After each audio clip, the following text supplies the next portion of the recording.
Welcome to the JP8Report with a 2026 election interview with Abhiram Garapati. He's running for Texas Congressional District 31.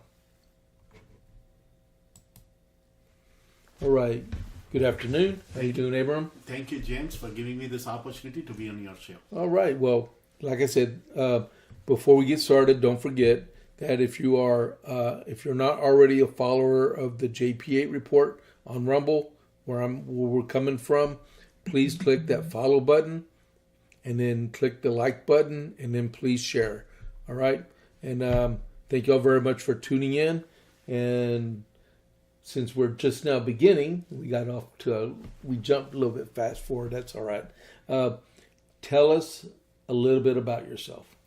So my name is Abhiram Garapati, running for U.S. Congress for the fourth time in the Republican primary for Texas 31st Congressional District. I'm the only candidate not taking any campaign contributions ever, not taking a salary if I go to Congress. I'm doing this because I'm a businessman and our country is in a serious crisis today. We're wasting $3 billion in interest every day on the $38 trillion debt we have. I have a plan to pay off the national debt so that our kids can have a future. Check out my website, www.garapati, Garapati, for Texas.com, and join my fight to save our country, Republican primary, March 3rd. All right. So we got a series of questions, Yes, okay? sir. And just answer them the best you can. Some of them may seem like trick questions or questions you've heard before. Just be honest with them, okay? Absolutely. All right. Do you live in the new CD-31? Yes, sir. I used to live in Travis County before, but now I moved to my ranch in Florence, Texas, which is in the current CD-31st Congressional District. How long you lived there? I own this property for the last 6 years now, and I just moved there a couple of months back. You said you own a ranch? Yes, sir. All right, cool. You got horses? I have 7 horses which were rescued. I have cattle, I have goats, I have sheep, I have cattle, I have chickens on my ranch. If anybody wants a good ranch tour, please contact me. Okay, that sounds pretty cool. So, how big of a problem is illegal immigration for Texas? Sir, I've been all over Europe, and I'm an immigrant who came here legally. I stood in line for 15 years to get my citizenship. Americans love immigrants who come here legally. We don't want any kind of illegal immigration because those are people who are coming here unvetted and not following the law. We don't want any kind of illegal immigration to the US. And please follow the law and come here legally. And we all love legal immigrants. All righty. And then how big of a problem do you believe the expansion of Islam is in Texas? We are going to protect Texas from any kind of... there is no other law other than the U.S. Constitution and the Texas state laws. Those laws are beyond everything else. We'll not allow any kind of Sharia law or anything to be implemented anywhere in Texas. We are going to protect Texas citizens.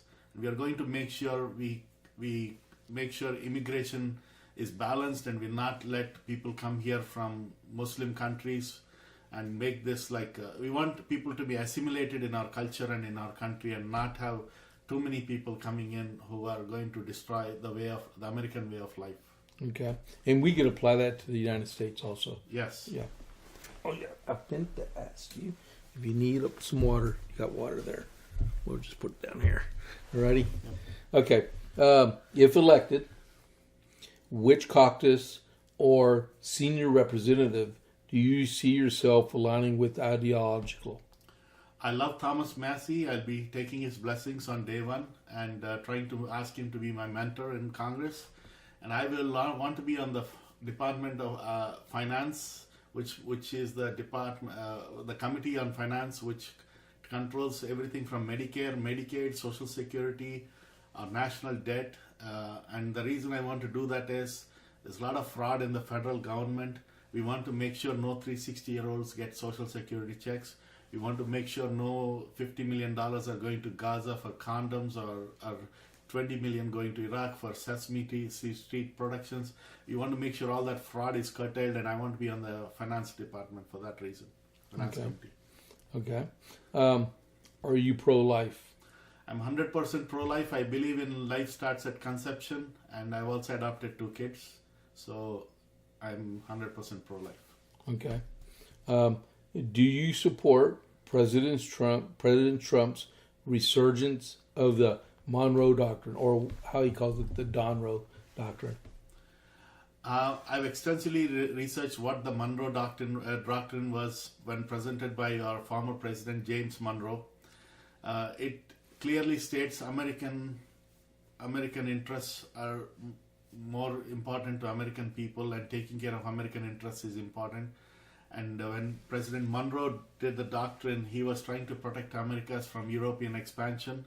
And today, America First policy has to be adopted to make sure Americans are protected, American benefits, American interests, American farmers, American teachers, American soldiers come first before anybody else. Yeah, that would include Greenland, right? Absolutely, sir. Okay. Do you believe President Trump's use of tariffs was a good or bad move? The tariffs, we still don't have any evidence how they're working for or against the people. I'm glad President Trump introduced tariffs because the current trade policy has been extremely unfair for America. Like we are importing $100 from China, we are importing $1,000 from China and exporting only $100. There are extreme trade imbalances with other countries across the globe.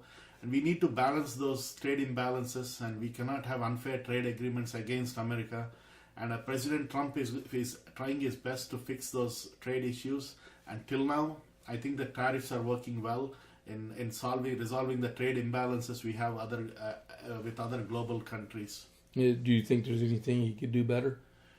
I think they do these agreements fast. I know he's doing with some countries are already done.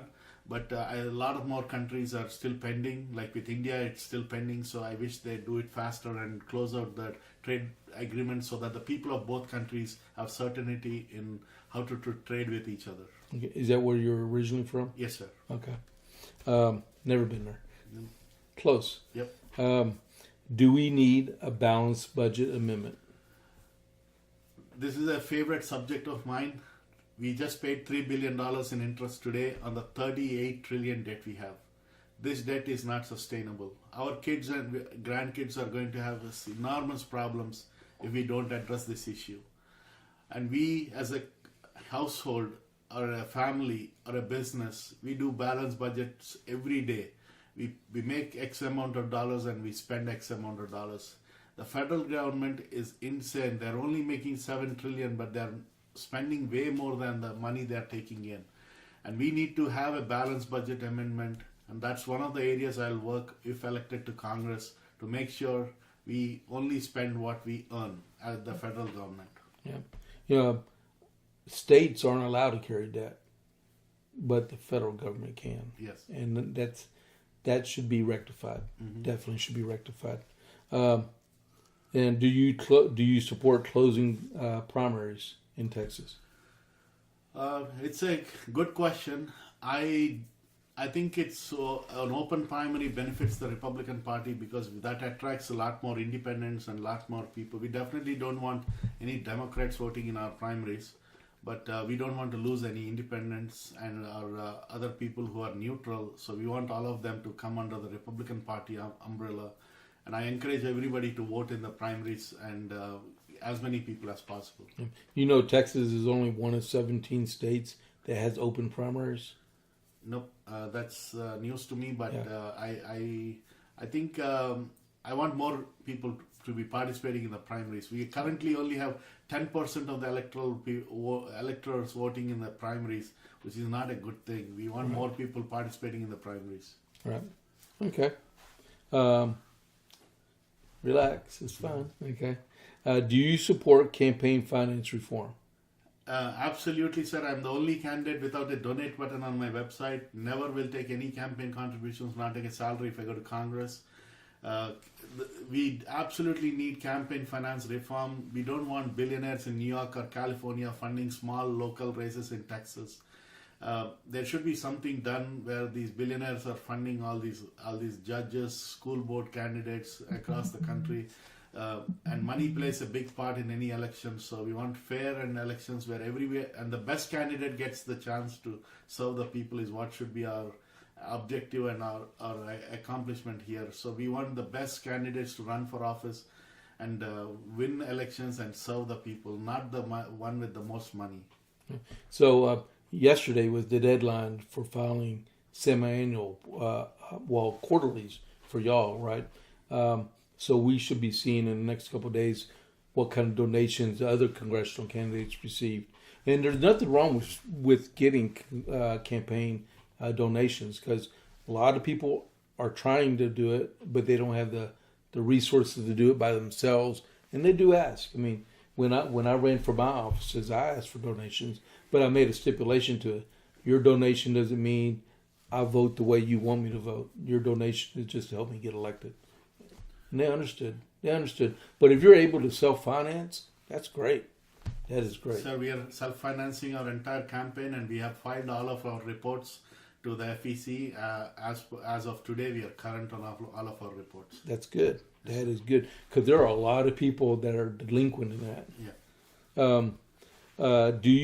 What are your views on term limits? I have it on my flyer. I have it on my website. The term limits will be the first law I will pass if I go to Congress. 12 years, any position, get out after 12 years. Nobody should be elected for more than 12 years in any position. George Washington stayed in office for 8 years and retired. And wherever I go across my district, the one thing I hear from my constituents repeatedly, day in and day out, is they want term limits. That's the thing I will focus on implementing as a law if I go to Congress. Yep. Okay. And then what are your views on congressional retirement? 12 years, they should retire. And nobody should be in Congress for more than 12 years, sir. That is not fair to the younger generation. And my opponent is 85 years old, and he has been in a government office for 50 years. When do we give a chance to the next generation if we don't retire and if we are there forever, for life? That's not fair. We don't want Nancy Pelosi's, the people being in office for 50 years like Joe Biden or even Mitch McConnell or any of these people. They should retire at a certain age and give the opportunity to the next generation. Well, like Nancy Pelosi, she's retiring after this term. Mm-hmm. She's going to be receiving $107,000 a year because she spent so long in I think she was in Congress since 1994 or something like that. But she's going to be in Marjorie Taylor Greene. She quit the day after her 5th anniversary, and she's going to get like $900 a month for the rest of her life. I mean, what do you think about that? So absolutely, I pledged on my website I'll not take any congressional retirement or salary if I go to Congress. And I think that should apply to every congressman. They should go there to serve in the position and go home, not take money. Like nobody else is getting a retirement. The normal people are not getting it. So why should congressmen get it? It's not fair to the people of America. Okay. And then if you were king for a day, which you're not, but if you were king for a day and could make a policy happen or be repealed, what one policy issue would you choose? Sir, I love America more than anything else. This country has given me everything. My family, my wealth, my education, and a lot of things that I came here, and this country has blessed me with all that. And the most important thing for me is to make sure this country goes on like this and provides the same opportunities for the future generations. The most pressing issue America has right now is the national debt. If I am king for one day, that is one thing I will make sure I will pay it off. I don't know how, but that is the one area I want to pay it off so that our kids and grandkids can enjoy America the way we are doing it. And how long have you been in the United States? 28 years. Sir. 28 years, okay. I meant to ask you that earlier. Let's see. Next, what are your views on the Second Amendment? I'm a gun owner. I'm a ranch owner. I'm 100% support the Second Amendment right of the people to bear arms. And it's a constitutional right, and I'm going to defend it. Okay. And you do know, I'm asking the same questions to everybody, yes, okay? Yes. All right. Do you believe Speaker Johnson is the best man for the job? Given the current circumstances, I think with the Republicans having a 2 or 3% majority in the Congress, I think he is doing a good job with the current majority and current constraints that he has. I think he's doing a decent job. Okay. Now, I had one question I didn't put in there, but I needed to, but I'm still asking it. Now, let's just say you come up short on the nomination and you don't make it as a winner, right? Either in a runoff or on the primary, right? Would you support the winner of the race? Sir, you'll see me, my constituents in the 31st district will see me for the rest of their life, whether I win or not. Last 3 elections I didn't make it, and the primary is over. You take a break for a couple of days, and then you're back campaigning for the official candidate on the party. And I've campaigned for John Carter for the past 3 elections, and I will continue to do it to whoever is the winner of the primary. I'm a grassroots Republican Party worker who works really hard for the party day in and day out, and I'll continue to do whoever is the candidate. Okay. So the last question is, why does Abhiram Garapati want to be a congressman? And you would take as much time to talk about it as you want. Okay? Sir, I came here 28 years back from a socialist country. I know what living under government schools are, government hospitals, government trains, government-run banks, government-run restaurants. I lived through socialism. This is an existential battle for America. It's a battle between socialism and communism. It was very beautifully depicted in the movie It's a Wonderful Life. It's a battle between Potterville versus Bedford Falls, whether you are rooting for Potter or rooting for George Bailey in the movie It's a Wonderful Life. That's what dictates what America is. I lived under socialism. I know what, and socialism has failed across the world. The only thing that works is capitalism, and the world looks for America. Unfortunately, we have Democrats in our country trying to destroy our country with brainless ideas of socialism, and they've already taken over half the country. Portland, Oregon, California, Connecticut, Michigan, these wealthy states once upon a time used to be so prosperous. Today, you can go to Detroit and buy a home at an auction for $1. That's how miserable a Democrats can make any state or city within one generation. They can take the most prosperous state in the country, Connecticut, and make it into the worst place to live within one generation if the Democrats are given into power. So what is it for us in Texas? Texas is the last stand for freedom. If we lose Texas to the Democrats, America becomes a socialist country. That's the battle I'm fighting here for. I'm running for Congress because America needs a leader who can fix our national problems. A leader who really is concerned about our country, who works for the country 24/7, makes sure our country, America, is put first and fights for our American farmers, American people, American soldiers, and American business people. Somebody who will be there for them and keep their interests in mind. And that's why I'm running for Congress. Give me one chance. Republican primary for U.S. Congress, Texas 31st District. And I promise you, we will make America the best country again in the world and fix all of our problems. God bless America. God bless Texas. All right. And before I do my sign off, why don't you tell everyone about the shirt real quick? This shirt and hat were given to me as your elected delegate to the Republican National Convention in 2024 in Milwaukee. This is the dress that every Texan delegate had to wear, and we had such a blast. We were the only one with the hats, and the whole media was taking so many pictures of us because we were unique. We were waving the hats. We made so much noise. Texas was the best delegation at the 2024 Republican National Convention, and we are going to continue to keep that tradition in future conventions. Like a whole other country. Yes, sir. All right. Thank you all very much for listening to our interview with Mr. Garapati. Don't forget the primary is March 3rd, right? And before we sign off, don't forget, if you are watching this and you like the JP8 report, please click the follow button and click that like button, and then do them a favor and share the video out. All right. Thank you very much for tuning in to the JP8 report. I'll catch you on the flip side. I'm out.